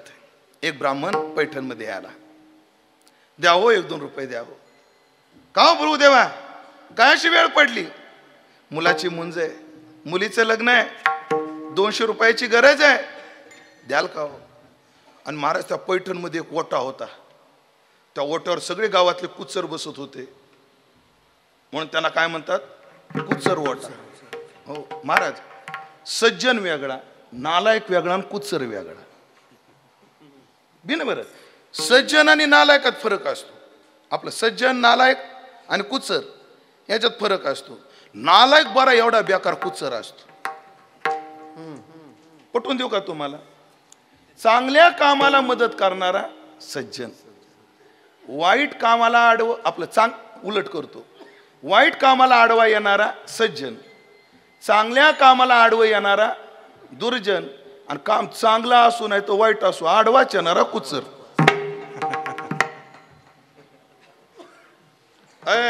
अनिल महाराज पाटलाला आणायचंय, बिलकुल नाही आणायचा दुर्जन. गौतमी पाटलाला आणायचं, बिलकुल नाही आणायचं सज्जन. नाही तुम्ही अनिल पाटील आणा, नाही तर गौतमी पाटील आणा, विरोध ठरलेला आहे कुचर. कुचर मग माहिती आहे तुम्हाला? भिजवला तर भिजत नाही आणि शिजवला तर शिजत नाही. ज्यांच्यावर कोणता परिणाम त्याला कुचर म्हणतात. आणि अशा कुचरांचा काय होता तिथं? ओटा होता. अजून नाव आहे का नाही पैठणमध्ये? कुचर ओटा. विशेष अरुण महाराज, प्रत्येक गावात हा ओटा आहे, फक्त पाटी त्या गावात लावलेली आहे. हा ओटा प्रत्येक गावात आहे, फक्त पैठणमध्ये काय अधिकृत पाटी लावलेली आहे. ब्राह्मण भाऊ किती पाहिजे? 200 रुपये. आम्हीच देतो तुम्हाला, गावगावी फिरायची गरज नाही. तुम्ही देणार मला 200 रुपये? काय तुमचे उपकार होतील हो. तुम्ही 200 रुपये दिले, या गरीब ब्राह्मणाच्या पोराची मुंज होईल, ह्या गरीब ब्राह्मणाच्या पोरीचं लग्न होईल, फार उपकार होतील. पण ब्राह्मण काका आमचं एक काम करावं लागेल तुम्हाला. आणि काय? आमच्या गावात एकनाथ बोरा राहतो म्हणले, एक लय स्वतःला शांती ब्रह्म म्हणून घेतो. मग त्याला राग आणून दाखवावं लागेल. मरता क्या ना करता, आडवला हरी, काय करावं लागतं. मग सगळ्यांना पुढची कथा माहितीये. त्या ब्राह्मणाने सर्व उपाय केले पण नाथांना क्रोध आला नाही. शेवटचा उपाय आईसाहेबाच्या पाठीवर उडी सुद्धा मारून पाहिली, तरी नाथांना क्रोध आला नाही. जेव्हा क्रोध नाही आला ना, तेव्हा ब्राह्मण हतबल झाला आणि रडायला लागला. नाथाने विचारलं, भूदेवा का रडता? मग त्याने झालेला प्रकार सांगितला. मला एक विशेष वाटतं महाराज, आताचा काळ बरा आहे, नाथाचा काळ आपल्यापेक्षा बेकार होता. त्या काळात माणसं वर्गणी करून साधूला छळत होते ना, वर्गणी केली होती त्या गोट्यावरच्या लोकांनी. पण कशा करता? ब्राह्मणाच्या मुलीचं लग्न व्हावं, मुलाची मुंज व्हावी म्हणून नाही महाराज, नाथाला राग आला पाहिजे. काय माणसं होती राव. ते मला 200 रुपये देणार होते, तुम्हाला कशानेच राग येत नाही? ब्राह्मण काका मला पहिल्या दिवशी सांगायचं ना, चला वा पुढं, आलो मी शिवाय देत तुमच्या पाठीमाग. हातात काठी घेतली नाथांनी, आणि नाथांना कशा कशा शिव्या येतात आपण हरिपाठ वाचू नये. हरी नये मुखासी अरे मुढा, हरी नये मुखासी अरे मुढा, हरी नये मुखासी अरे मुढा, हरी नये मुखासी अरे मुढा. बस त्याच्या आधीच नाथ पाठीमाग शिव्या देतच लागले. आणि मग त्या ब्राह्मणाचं पुढं काय झालं आपल्याला माहित नाही, पण झालं माझं काम. क्रोध स्वभाव आहे का? नाही. पण का आणला? त्याच्या गरजेपोटी. तसं तुकाराम महाराजांना मागणं हा स्वभाव नाही, पण देवाचा आग्रह आहे म्हणून आणि समाजाला शिकवणं हीच गरज आहे म्हणून तुकोबाराय मागायला प्रवृत्त झाले. पण असं असतं महाराज, मोठी माणसं किती खाली आली तर आपला दर्जा सांभाळून असतात. खाली होऊन किती खाली येणार ते काय? एक असतं, कधी कधी समाजाकरता खाली आलं पाहिजे, पण बाणा सोडलं नाही पाहिजे. म्हणून परमार्थिकाने समाजाकरता तांत्रिक बदल केले पाहिजे, तात्विक कधीच केले नाही पाहिजे. हा तंत्रात बदल करू, आम्ही काही तांत्रिकतेत बदल करू. नाही तुम्हाला 7 ते 9 येत आहोत, आम्ही 2 ते 4 ठेवू. नाही तुम्हाला 2 ते 4 जमत, आम्ही 3 ते 5 ठेवू. नाही कीर्तन ठेवू नका, मग तुमचं ऐकणार नाहीत आम्ही. नाही आलं तरी चालतंय. मग तत्व आणि तंत्र फरक आहे, तत्वात बदल नाही. जगद्गुरु तुकाराम महाराज आपले तत्व कधी सोडत नाहीत, कोण्याच परिस्थितीत सोडत नाहीत, गरज आली तरी. म्हणून तुकाराम महाराजाचा जो बाणेदारपणा आहे ना, तो वागण्यात कळायला पाहिजे. आणि महाराज माणूस बाणेदार राहिलं पाहिजे. हो, ते काय, माझे गुरुजीचे एक अनुभव घटना सांगतोय तात्यांची. पुढे जाऊ. आता ते महाराज गेले म्हणून नाव घ्यायला काय हरकत नाही. त्र्यंबक महाराज सराटे होते बघा, त्र्यंबक महाराज सराटे. ते गजानन महाराज मंदिर आहे ना आता देव रोडला, त्या डोंगरावर ते सप्ताह करायचे कार्तिकीत. कोण? त्र्यंबक महाराज सराटे. आणि तात्यांचं कीर्तन ठेवलं, माझ्या गुरुजींचं, बंडा तात्या कराडकर. मी त्यांच्यासोबत टाळ घेऊन कीर्तनाला गेलो. कीर्तनाचा तात्यांनी विना घेतला, ठोपा रुक्माई झालं, चाल झाली. आणि आता कीर्तन चालू होणार, एक खासदार आला. आणि त्या खासदारानं काय केलं? अरुण महाराज टाळ होता, असा पायाने सरकवला आणि मांडी घालून बसला. कोण? खासदार.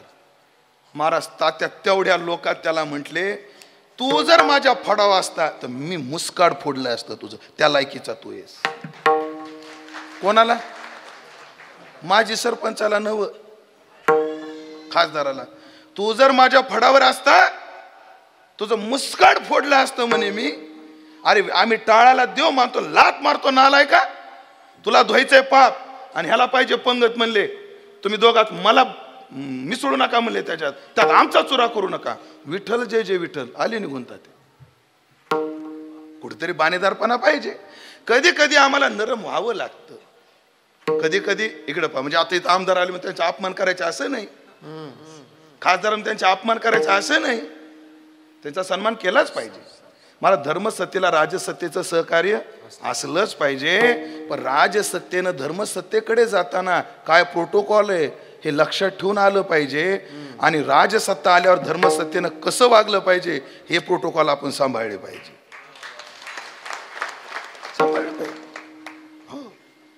रामलीला मैदान, दिल्लीचं डोंगरेजी महाराजाची कथा चालू, लाखो लोक पुढे बसलेले आणि महामहिम इंदिरा गांधी कथित आल्या. कोण? इंदिरा गांधी. मला डोंगरेजी महाराजाचं असं आम्ही ऐकलंय, ते सांगण्याचा अधिकार आम्ही गमावलाय. बरं फक्त अनुवाद करतो बाबा. डोंगरे मला ऐकायला मिळालं नाही बरं त्यांचं, पण ज्येष्ठांकडून मी ऐकले की डोंगरेजी महाराज पुढं कृष्णाची मूर्ती ठेवायचे आणि देवाकडे पाहून कथा करायची. कधीतरी चुकून एवढं बघायचे, मान उचलत नव्हते. चालताना सुद्धा डोंगरेजी महाराज 2.5 पावलाच्या पुढे पाहत नव्हते.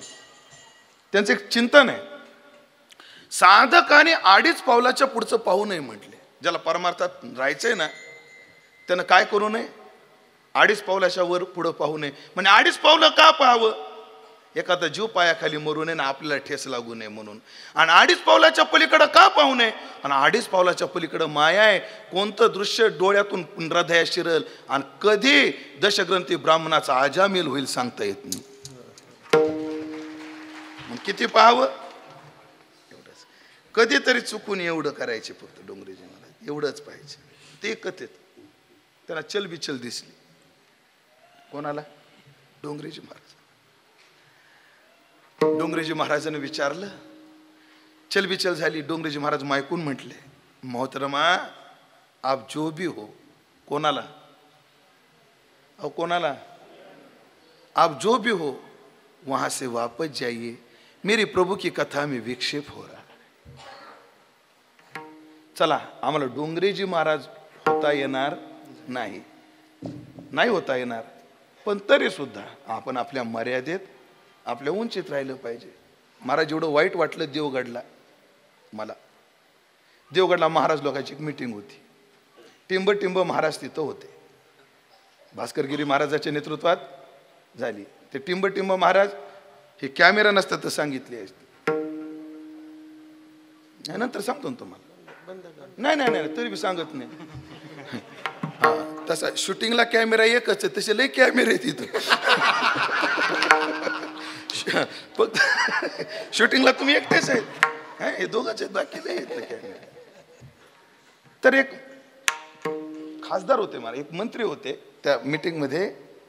मला एवढं वाईट वाटलं अरुण महाराज. आपल्या का महाराजांनी त्यांची चपला उचलून त्यांच्या पायाजवळ दिली. महाराज ते मंत्री म्हटले त्या महाराजाला, महाराज आम्ही एवढे मोठे नाहीत तुम्ही चपला आणाव्या, आणि तुम्ही एवढे छोटे नाही तुम्ही एवढं खाली यावं. सांभाळला पाहिजे आपला बाणेदारपणा, सांभाळलाच पाहिजे. मी बी बंडाचा त्याचाच विद्यार्थी.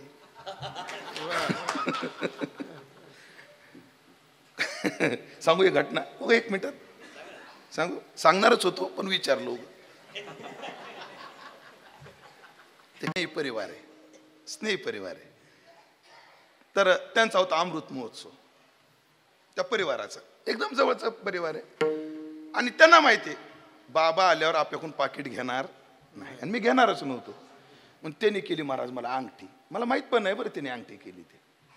आणि मग ते कीर्तन झालं माझं, आणि आमदार आले. पडले आता ते, नंतर नाव सांगतो. आमदार आले आणि त्या पुकारणाऱ्याने पुकारलं, महाराजांना एक सुवर्ण मुद्रिका दिली जाईल. आमदार साहेबांना आमची विनंती आहे की त्यांनी महाराजाला अंगठी घालावी. बरं ते आमदार आले स्टेजवर अंगठी घालायला. मला गप यावं का नाही? म्हणजे महाराज लोकाला काय करायच्या बा अंगठ्या? कोण म्हणतं? आमदार. ते जेवढ्या आवाजात म्हणलं मी तेवढ्यापेक्षा मोठ्या आवाजात म्हटलं आमदार साहेब किती वेळचं मी त्यांना हेच म्हणतोय, आमदाराचे 8 बोट भरले एकच रिकाम आहे त्याच्यात घाला म्हणून. गप्पच बसला, पुन्हा बोललाच नाही तो आमदार. कोणाचा अपमान नाही करायचा, पण ज्ञानोबा तुकोबाचा सन्मान कमी होऊ द्यायचा नाही.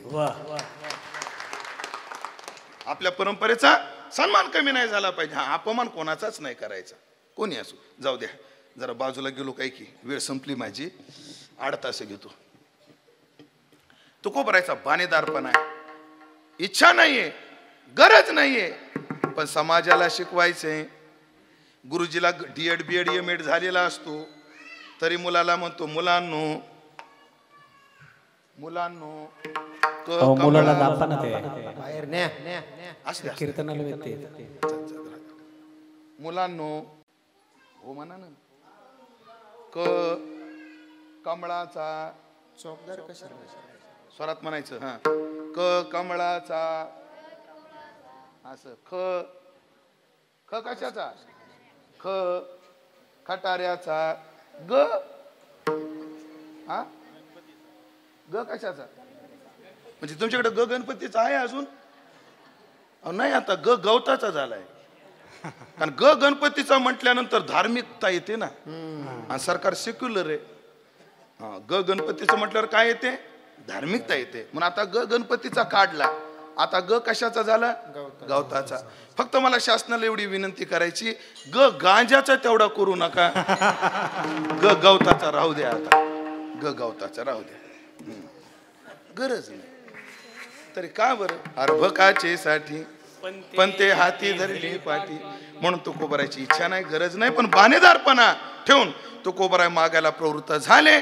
पण तुकोबरायचं मागणं दुसऱ्या चरणात आहे, पण त्यांचा बाणा अभंगाच्या पहिल्या चरणात आहे. मागणे ते एक तुझा प्रती आहे, मागणे तुझा प्रती आहे, मागणे ते तुझा प्रती आहे, तुझा प्रती देशील तरी पायी पांडुरंगा, देशील तरी पायी पांडुरंगा. या संतासी निरवी येती मागणे, या संतासी निरवी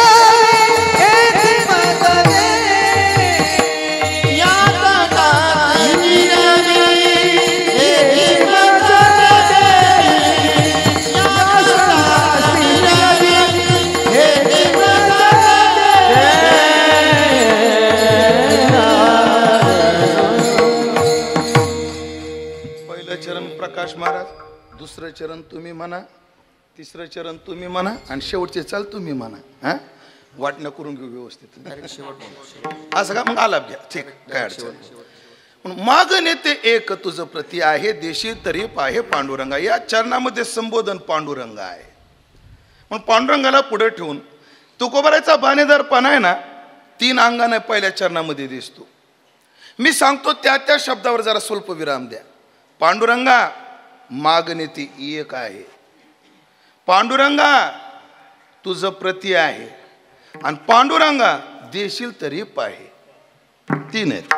मागणे ते एक आहे, मागणे तुझं प्रती आहे, आणि देशील तरी पाहे.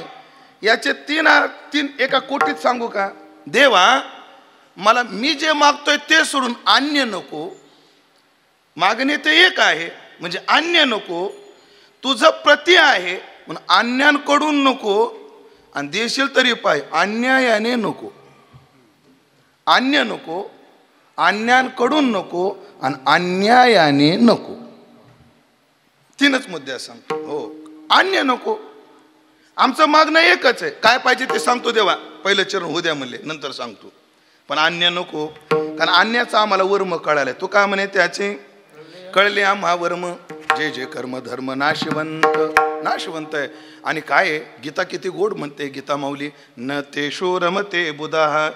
बुधाहा म्हणजे बुद्धिवान माणसं, तेषु न रमते, त्याच्यात रमत नाहीत. तेषु नाम केशु यो हि संस्पर्शजा भोगा, दुःख यो नैव एवते, आद्यंतवंतः कोणतेय, न तेषु रमते बुधाहा. मात्रा स्पर्शास्तु कोणतेय. आपलं नाही, काय म्हणलं मी आत्ताचा श्लोक, यो ही संस्पर्शजा भोगा. हे स्पर्शादी जे भोग आहेत याच्यात बुद्धिवान माणसं रमत नाहीत. आणि का रमत नाहीत, आद्यंतवंताहा आणि दुःख योनया. ते दुःख जन्माला घालणारे आहेत आणि संपणारे आहेत. याचाच मराठी अनुवाद सांगायचा का, येरती माईके दुःखाची जनिती, नाही आधी अंती अवसानी. योही संस्पर्शजा भोगा, या पदाला शब्द घ्या, येरती माईके. दुःखाची जनिती दुःख योनया, नाही आधी अंती आद्यंतवंताहा. म्हणून एकतर भोग येताना सुखासुखी मिळत नाहीत, भोग दुःख देतो माणसाला. बघा, पण शास्त्रामध्ये 4 प्रकारानं दुःख देतो भोग माणसाला. अर्जने क्लेशः, पालने क्लेशः, नाशे दुःखम आणि व्यय दुःखम. अर्थानाम अर्जने क्लेशः तथैव परिपालने नाशे दुःखम व्यय दुःखम धिगर्थान क्लेश कारिणः. पंचदशीतला प्रसिद्ध श्लोक आहे. अर्थानाम अर्जने क्लेशः, 4 व्हीलर घेणं फुकट भेटते का? या जगात कोणालाच काहीच फुकट भेटत नाही. हे भ्रम आहेत माणसाला. ह्याला फुकटचं भेटलं, ह्याला वाटतं ह्याला फुकटचं भेटलं. आणि बुलुक अरुण महाराज ह्या सगळ्यांना वाटतं महाराज लोकांना फुकटचं भेटत. फुकटचं नाही मंडळी, हा फुकट आहे. अहो दिवस थंडीचेच आहेत, एवढा फॅन चालू आहे तरी कीर्तन झाल्यावर माझा पटका काढून बघा, सगळा घामानं भिजलाय. आमचा घामाचा पैसा आहे हो.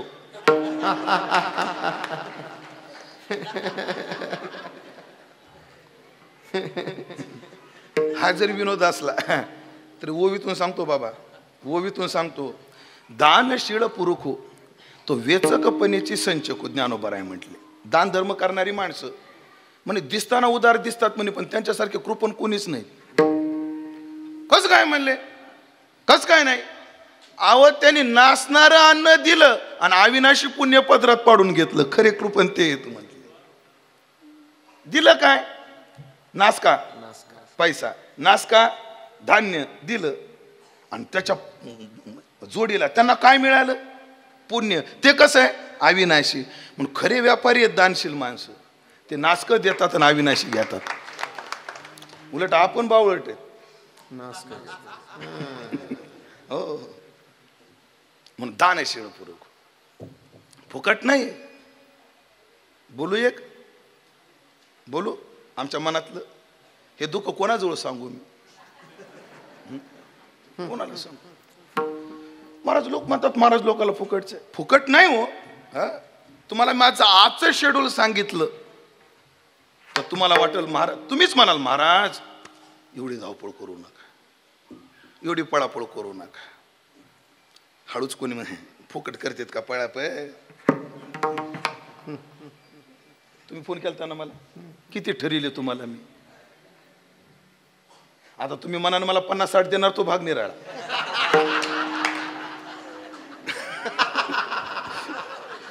विनोदाचा भाग आहे, मला टेन्शन येऊ देऊ नका. विनोदाचा भाग सोडा, विनोद आहे. पण नाही महाराज, मी आज आमचे गुरुवर्य पाहिले, आमच्या मुतडक आई इथं बसलेले आहेत, मुतडक आई बसलेले आहेत. महाराज हा मूळचा आमचा राजूरचा परिवार, पण श्रीरामपूरमध्ये स्वामीलच्या उद्योगाने इथं आलेले आहेत. आणि यांच्या परिवारामध्ये सगळे प्युअर साधू, माधव महाराज घुले, बाजीराव महाराज जवळेकर, रामचंद्र बाबा बोधे, पांडुरंग महाराज घुले, ही सगळी मंडळी सदैव यांच्या घरी राहिला. सदैव. महाराज ही जी नावं मी घेतली, काय कमवलं या लोकांनी? काय कमवलं? किती समाजाकरता झटली ही मंडळी, किती झटली. फुकट नाही महाराज, जीवाचं रान करावं लागतं. माझ्या वडिलाला एक सवय, दीक्षित महाराज, सकाळी 5 वाजले, उडा रे उडा रे. आता आम्ही जातो 3ला 4ला, मग निदान 7-8 वाजेपर्यंत झोप नको का मला? तुमचं काय मत आहे? हा पाहिजे का नाही? तेच म्हणलं मी, तेच म्हणतो. आणि आमच्या वडिलांना सवय, उडा रे. किती वाजता? 5ला. मग त्यांच्याकडे दुर्लक्ष करून जर झोपलं ना, प्रकाश महाराज, महाराज आहेस ना, महाराज लोकांनी एवढं झोपायचं असतं का? असे म्हणायचे. बरं वडिलांना सांगावं एवढा मोठा मी झालो नाही, म्हणून मला एक युक्ती सुचली. एकदा वडिलाला 4 दिवस घेऊन गाडीत फिरलो.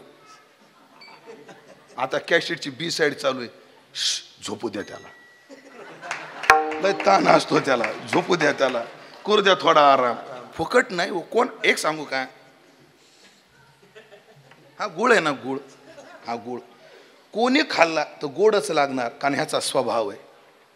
तसा पैसा आणि प्रतिष्ठा कष्ट केल्याशिवाय मिळत नाही, हा त्याचा स्वभाव आहे. मग तो साधू असो नाही तर समाज असो, मिळतच नाही. अर्थाना मार्जने क्लेशा. पण मिळालेलं सांभाळायचं लय अवघड.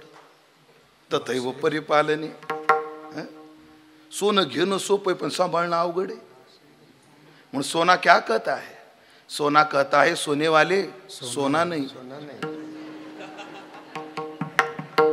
सोना क्या कहता है, सोने वाले सोना नहीं. या फाट्याचं नाव काय लखन महाराज? भोकर फाटा.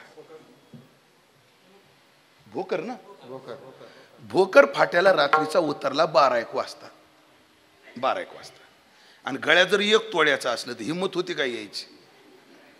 बापरे बापरे. आणि त्याच्याऐवजी हे सोनं गळ्यात असलं तर अशा माळा वर काढायचा आणि मोकळ्या मनाने चालायचं. बघा, चोरानं पाहिल्या माळ्या वारकरी त्याजवळ काय असायचंय. पण चोराला काय माहित आजकाल वारकऱ्याकडे बी काय काय असते. फक्त तुम्ही सांगू नका, रात्रीचं आम्हाला फिरावं लागतं. म्हणजे माता मौल्यांना विचारायचं, सोनं भारी का तुळस भारी हो? फक्त माता मौल्यांनी बोलायचं, सोनं भारी का तुळस भारी? काय भारी? तुळस भारी ना. कीर्तन झाल्यावर बेटा 1-1 तुळशीची माळ देतो, त्या सोन्याच्या पोती देऊन टाका.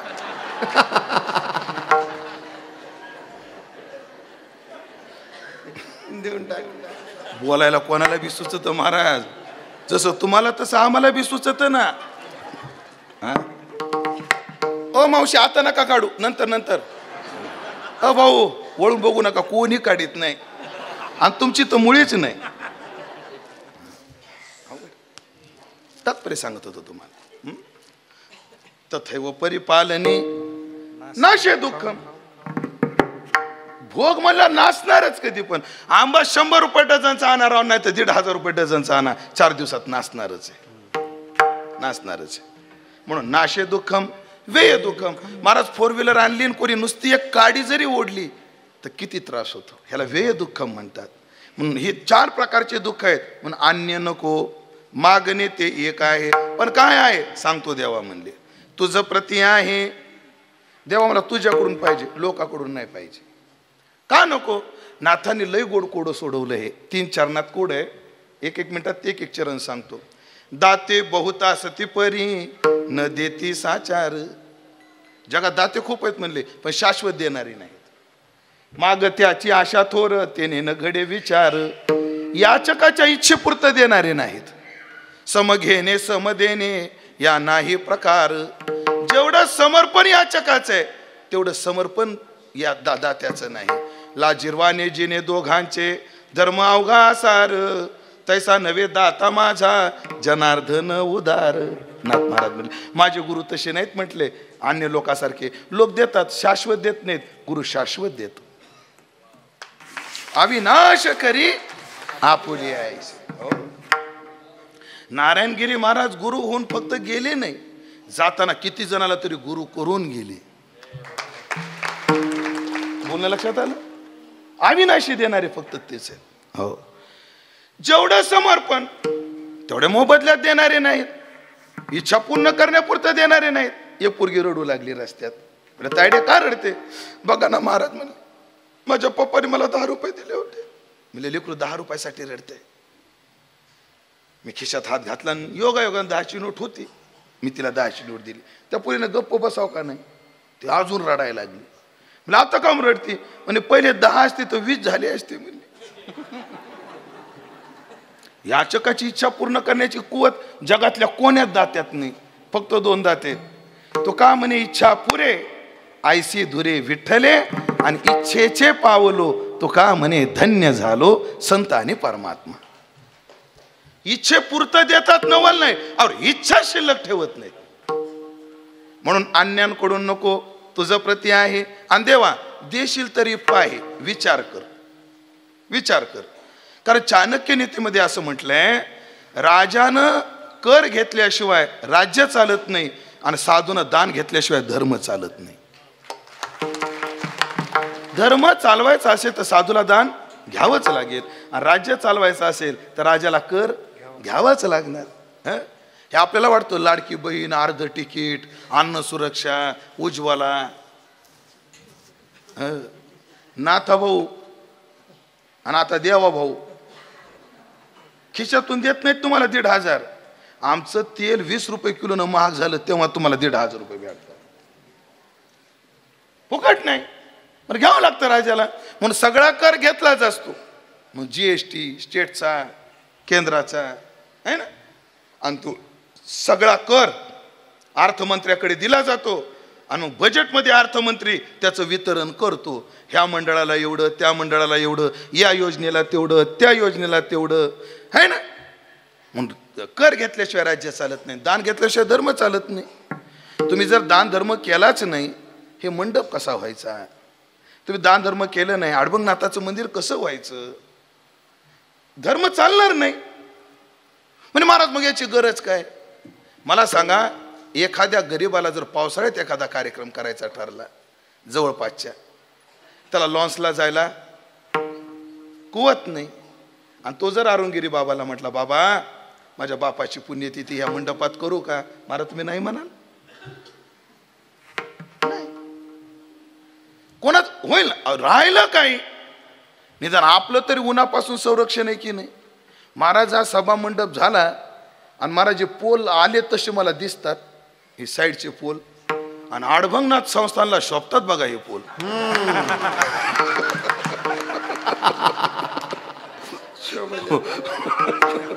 आहे का नाही? केवढे पोल आहेत महाराज.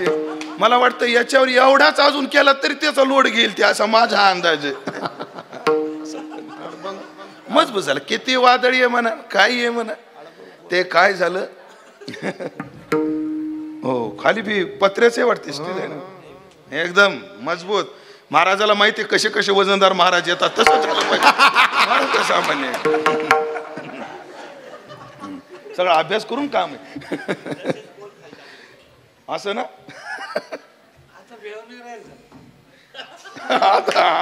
आता ते टेस्ट झाली, आज टेस्ट झाली, काय अडचण नाही. ते इंद्र कोपला महाराज, इंद्र कोपला आणि पाऊस चालू झाला.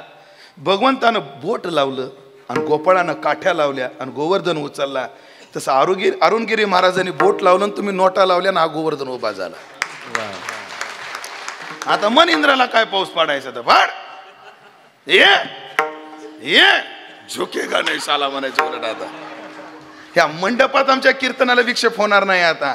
म्हणून दान घेतल्याशिवाय धर्म चालत नाही, राजानं कर घेतल्याशिवाय राज्य चालत नाही. पण ऐकताय का नाही? पुढचं लय महत्वाचं आहे. पण साधूनं दान कसं घ्यावं आणि राजानं कर कसा घ्यावा? जसा भुंगा फुलातला मकरंद घेतो, फुलाला काही त्रास होत नाही, तसं घ्यावा. हे चाणक्य रीतीमध्ये हो. म्हणून देवा मला आग्रह नाही करायचा, देशील तरी पाहे, विचार कर आणि मग दे.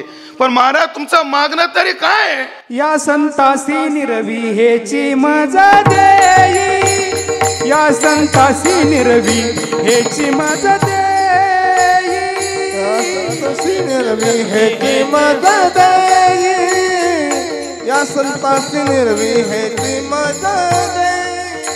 आणिक तुझे काही न माग तुझे, आणिक तुझे काही न माग तुझे, या संतासी निरवी हेची मदत देई, या संतासी निरवी हेची मदत देई, या संतासी निरवी मदत देई, या संतासी निरवी हेची मदत देई.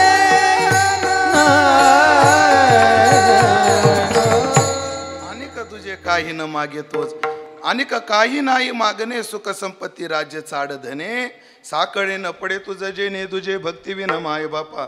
मला काही करू नको, मला एकच कर, मला संतांच्या सहवासात ठेव. ज्याचं जीवन संत सहवासात आहे ना, त्याला कसलीच भीती नाही, कसलीच भीती नाही. पण संताजवळ कसं पाहिजे? संताची पायी विश्वासानं पाहिजे. किती विश्वास पाहिजे? एक छोटासा दृष्टांत देतो ना, 8 तास घेतो.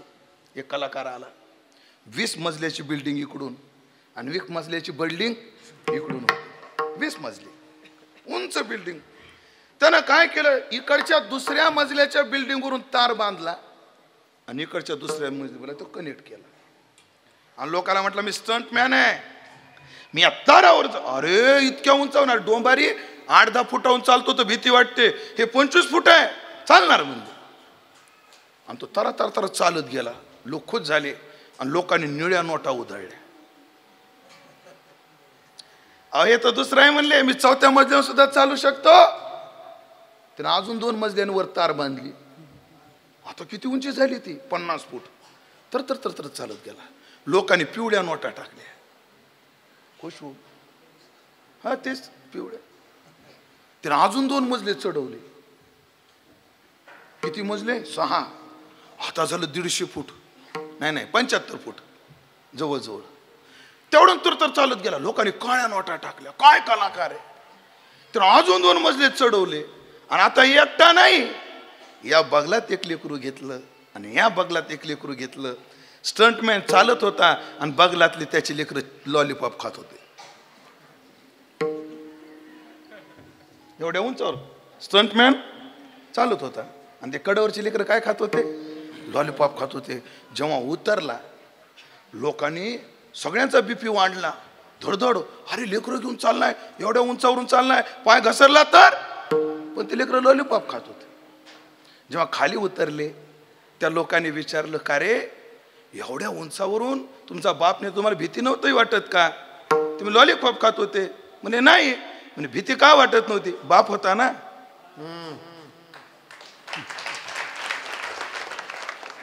काय होता? बाप होता ना. तसं महाराज, एवढा विश्वास फक्त सद्गुरु चरणावर ठेवता येतो, जगात कोणावरच ठेवता येतो. आणि एवढ्या विश्वासानं चालायचं. लोकांनी त्याची पाठ थोपटली. कोणी अंगठ्या दे, कोणी लॅकेट दे. ते म्हणला मी अजून वर जाऊ शकतो आणि तुम्हाला घेऊन जाऊ शकतो. म्हणला पुढं तिथं काय झालं मी बघाय थांबलो नाही. बस या विश्वासानं संतांच्या सहवासात राहायचं. बाकी मला काही नको. मागणी सुद्धा एक कला आहे बरं किशोर महाराज. सगळ्याला जमत नाही. गायनाची कला सगळ्याला जमते का महाराज? प्रकाश महाराज मी पाहिलं सहज.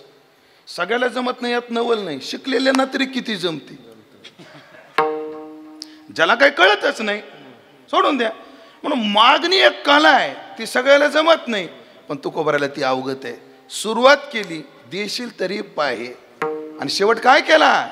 तुका म्हणे आता उदार, तुका म्हणे आता उदार, तुका म्हणे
विठोबा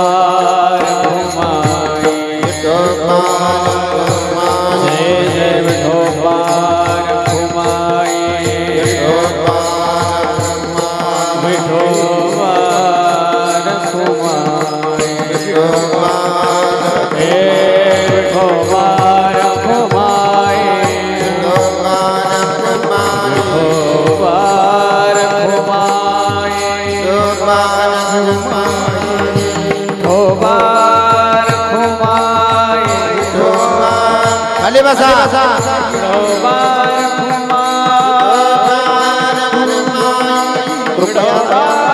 कुठे उठण्याचा प्रयत्न करू नका खाली बसा हो बार खबरदारी विठ्ठल श्री ज्ञानदेव तुकाराम पंढरीनाथ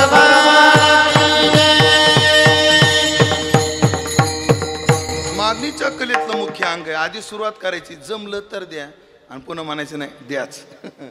तो का म्हणे आता उदार तू होई आणि मज ठेवी पायी संतांची या. मला संतांच्या पायाजवळ ठेव. आणि खरं सांगतो, संतांच्या पायाजवळ राहण्यात का जीवनाचं कल्याण आहे बरं. हो, कारण सगळं प्रमाण संतांच्या पायाचीच आहे. सर्व सुखी आजी येतीची ओळली. संतांची देखील आहे मुखांबुजे का चरणांबुजे.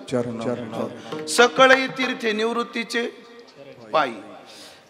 विश्रांतीचा ठाव संताची भाव संताची पायी. हा माझा विश्वास. लोक संताजवळ राहूनही यशस्वी का नाहीत परमार्थात. खरं तर संतांच्या पायाला डोकं लावायला पाहिजे. कारण प्रमाणे तनु मनु जीवे डोक्याशी डोकं लावावे, चरणाशी लागावे. म्हणून संतांच्या पायाजवळ राहण्यात मजा आहे. लोक संतांच्या पायाला डोकं लावित नाही, सध्या डोक्याला डोकं लावतात म्हणून परमार्थात येऊन सुद्धा सुखी नाहीत. काय केलं पाहिजे? संतांची पायी म्हणून मज ठेवी पायी संतांची. कारण तुझे पाय संतांच्या पायाजवळ सगळी तीर्थ आहेत, सगळी सुख आहेत. विश्रांतीचा ठाव पायी संतांची भाव. असा असल्यामुळे देवा तू उदार हो आणि मला संतांच्या जवळ ठेव. अन्य कुठं देऊ नको, अन्य मला काही नको. मग कोणत्या संतांच्या बरं? तुकोबा महाराज म्हणजे या संतांशी निर्वी. या म्हणजे कोणत्या? अहो या ज्ञानेश्वर माऊली ज्ञानराज माऊली तुकाराम ज्ञानेश्वर माऊली ज्ञानेश्वर माऊली ज्ञानराज माऊली खबरदारी विठ्ठल श्री ज्ञानदेव तुकाराम पंढरीनाथ भगवान.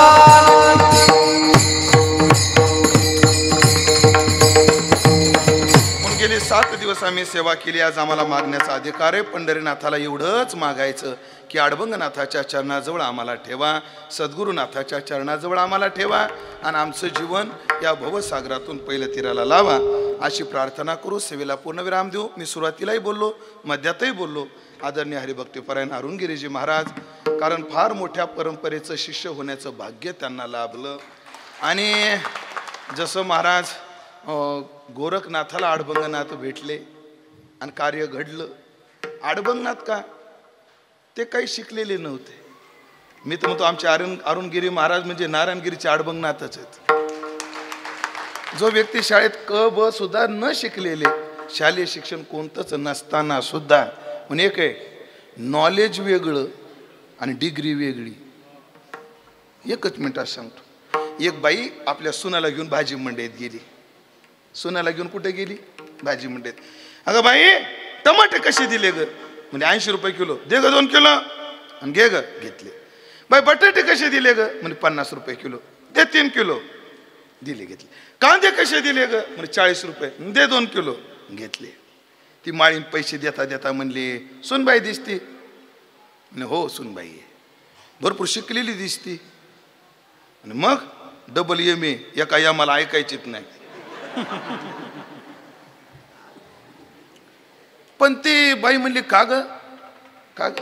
माझी सुने ओळखणं साहजिक आहे, कारण तुला माहिती गावातलं. पण हे भरपूर शिकलेली तू कसं काय ओळखलं? म्हणजे लय सोपं म्हणले, काकू खाली टमाटेंवर बटाटे घेतले की समजायचं शिकलेली आहे. डिग्री वेगळी, नॉलेज वेगळं. डिग्री शिक्षणाने मिळते, नॉलेज कृपेने मिळतं. ध्यानात ठेवा. जरा आमच्या महाराजवर डिग्री नसेल पण नारायण बाबाची कृपा आहे ना, नारायणगिरी बाबाची. पण या कृपेचे वैभव आहे. हे वैभव असंच टिकत राहावं. इथून परमार्थाचं कार्य शुद्ध सात्विक व्हावं. आणि आलेली गंगागिरी बाबाची परंपरा, नारायणगिरी बाबाची परंपरा, ही परंपरा तेवत राहावी अशी प्रार्थना प्रभूचरणी करतो. सेवेला पूर्णविराम देतो. अभंगावर जे काही बोलू शकलो ते माझ्या वारकरी शिक्षण संस्थेतले गुरुवर्य, माझे गुरुवर्य संतवीर बंडातात्या कराडकर, माझ्या गुरुच्या चरणी समर्पित करून सेवेला पूर्णविराम. पुन्हा एकदा उपस्थित सर्व टाळकरी मंडळी, महाराज मंडळी या चरणी विनम्र भाव व्यक्त करतो. मृदंगाचार्य आमचे फार गोड पाहिजे तेवढं वाजवतात. हे गरजेचं आहे सध्या, आम्हाला असंच लागत. आता सध्या बडवणं म्हणजे वाजवणं, आरडणं म्हणजे गाणं. धाड धाड धाड धाड धाड धाड. बाबा गाराचा पाऊस असा आणि पत्र्याचं घर असा, तिथं जे फील येतं ते फील वाजवण्यात येत. पण महाराज अत्यंत पोषक पाहिजे थोडं वाजवतात. म्हणून महाराजाविषयी सद्भाव व्यक्त करतो. आणि गाणारे तर आमचे हृदयातलेच आहेत. आदरणीय प्रकाश महाराज, किशोर महाराज निकोप आवाजाचे धनी आहेत महाराज. निकोप आवाज म्हणजे महाराष्ट्रात गाणारे यांच्यापेक्षा तयार असतील, पण निर्मळ आवाजानं सॉफ्ट गाणं काय असतं हे आमच्या किशोर महाराज आणि प्रकाश महाराज. त्यांच्या माझ्या आवाजातला फरक सांगतो. ह्या दोघाच आवाज म्हणजे समृद्धी महामार्ग, कुठं स्पीड ब्रेकर नाही. आमचा आवाज म्हणजे प्रधानमंत्री ग्राम सडक योजना.